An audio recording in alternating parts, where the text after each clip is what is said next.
Desire, the first step towards riches.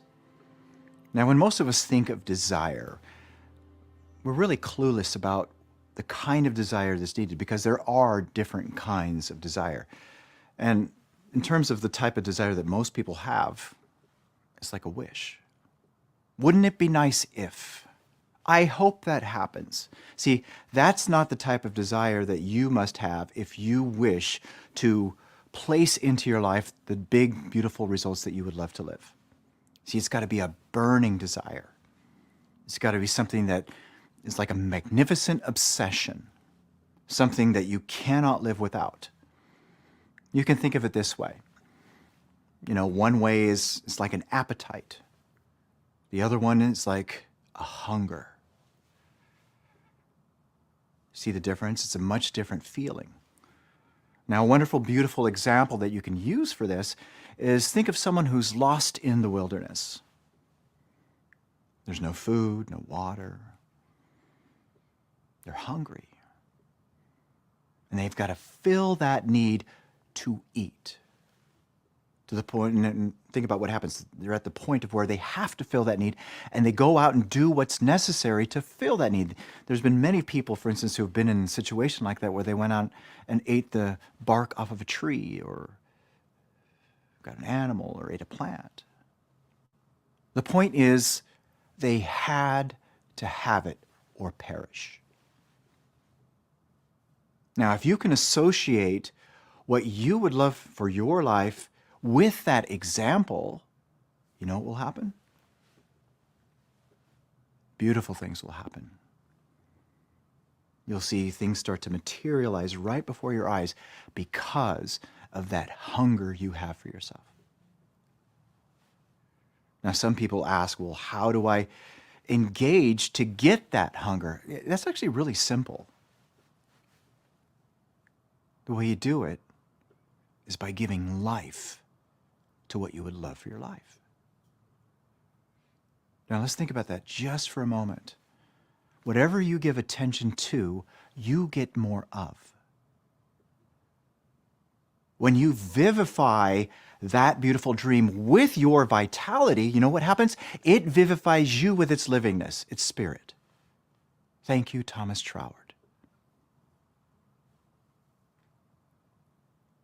See, the most important thing with regards to this is that's what's got to be in you. Wishing will not give you the success you want in your life. Hoping for it will not give it to you. What's going to give it to you is your obsession for it. So when it comes to this lesson here on desire, the way that it's going to get in you is by listening to it over and over again, by studying it again and again. And you're going to hear me say that a lot throughout this whole entire course. See, it's through the application, the repeated application of ideas that your life changes.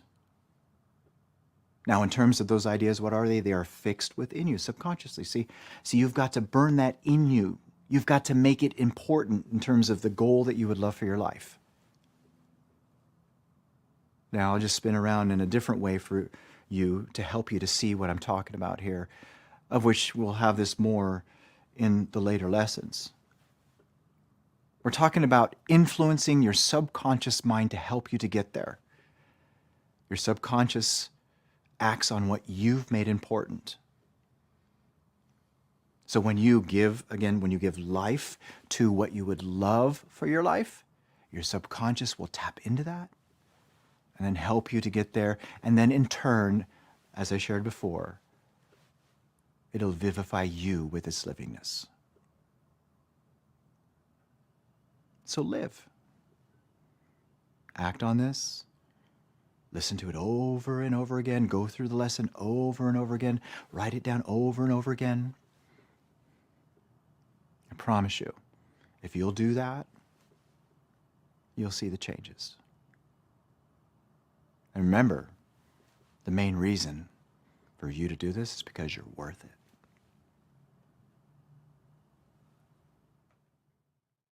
Welcome, everyone. So what we're going to do today You've just heard Troy go over the principles. We're going to keep adding more and more value and sharing these lessons with you at a deeper understanding. But what I want to do today is just touch upon the principles and how to apply them. Okay? You can read all you want, you can study all you want, but unless you start to put these principles into action, nothing much changes. Okay?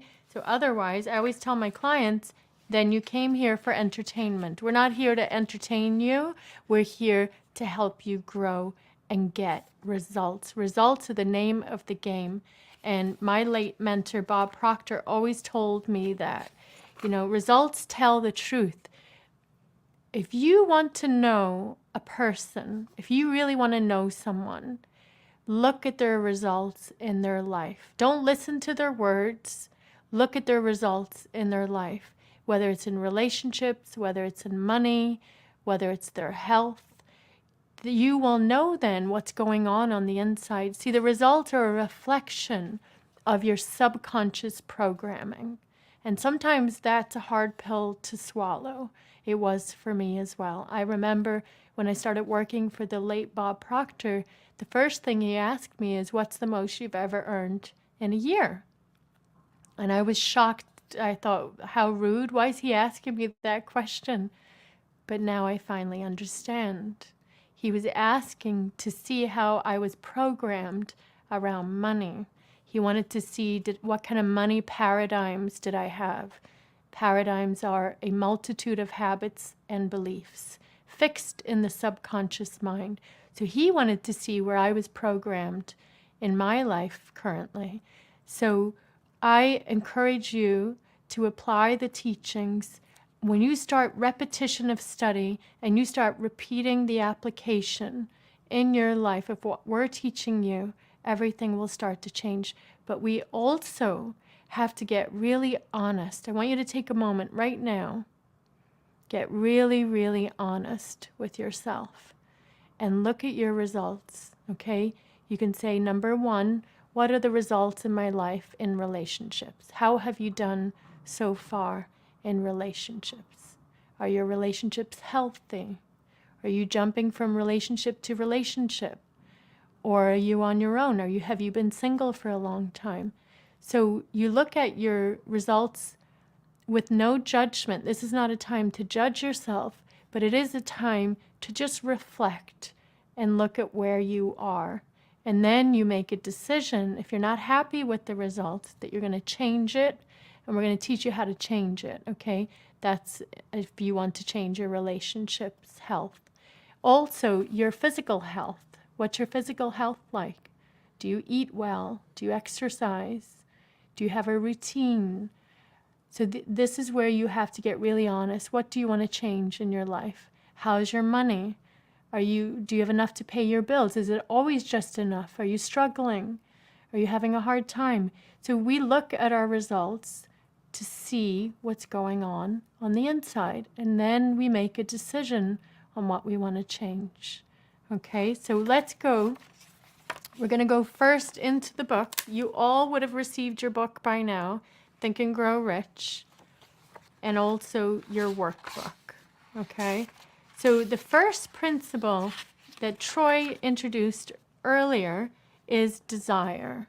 And desire is the starting point of all achievement. It's the first step towards riches. You must make up your mind first. What do you want in life?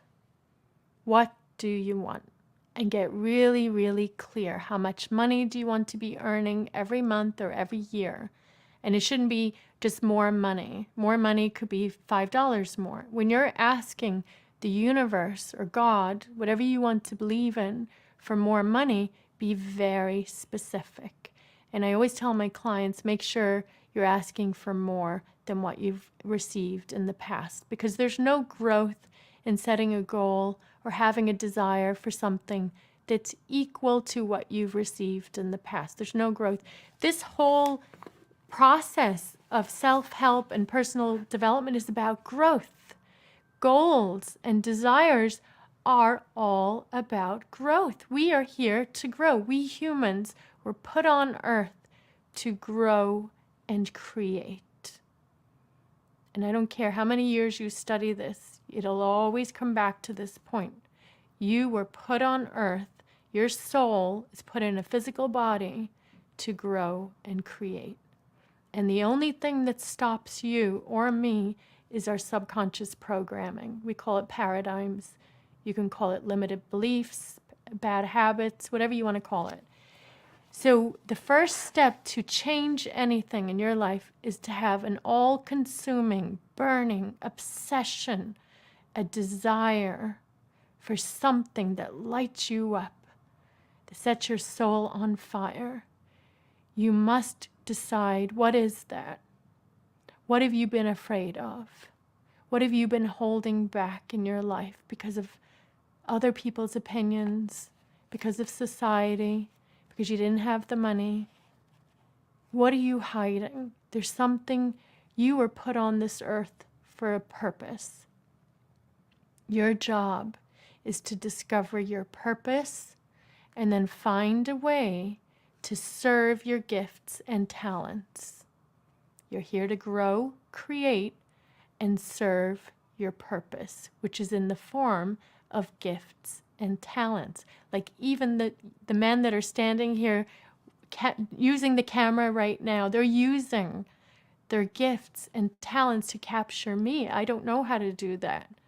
So they're living on purpose, and I'm sure they enjoy it. Okay? Your job is to find out, what do you love to do? Then get a goal and become obsessed with it. Yes, this is a healthy obsession. It can't be just a wish or a hope. That's not going to light you up. That's not going to shift your paradigms. It's going to keep you stuck. Choose something that you're afraid of almost. Okay, that's what I did. My life has completely changed. Sometimes I pinch myself and I say, how did this happen? It's because I thought really big. I did the work. I studied every day. I changed my beliefs, and I got a burning desire. A burning desire. And another way you can create a burning desire around your goal is to ask yourself, this is what I do, and there's different ways to do it.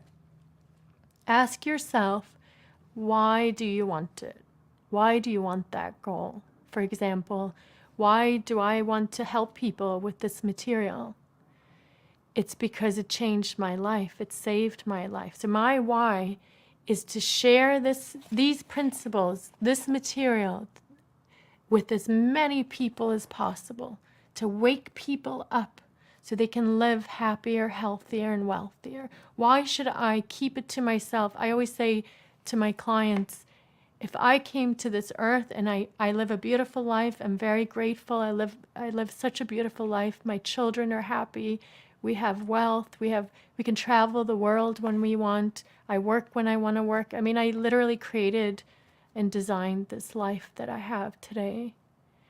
But if I don't share this with people, I feel like I came to earth to take. I'm a taker. We're either givers or we're takers. And so ask yourself, what can you give? What's your burning desire, and why do you want it? For me, my why is so big. If I don't share this with as many people as possible, then I wasted my life. And even the thought of me wasting my life and not doing this, that motivates me. That creates a burning desire inside of me. That burning desire is what's going to get you up in the morning. When you're lying in bed and you're tired and you don't feel good and you want to quit, it's the burning desire will kick back in and move you into gear and get you into action. It's the burning desire. It cannot be a wish or a hope. I cannot stress that enough to you. Get a goal that sets your soul on fire, my friends. As you read through and you study with us, it has to be a burning obsession in your mind. It has to mean a lot to you. If you don't get this goal, what happens? And if you do get this goal, what happens? Ask yourself those questions. Always think of the end in mind. If you achieved your goals today, your dream, your big scary goal, you have no idea how you're going to do it, what would that mean to you? What would your life look like? Start there, paint the picture, write it out. Always get a clear mental picture of your vision and your desire.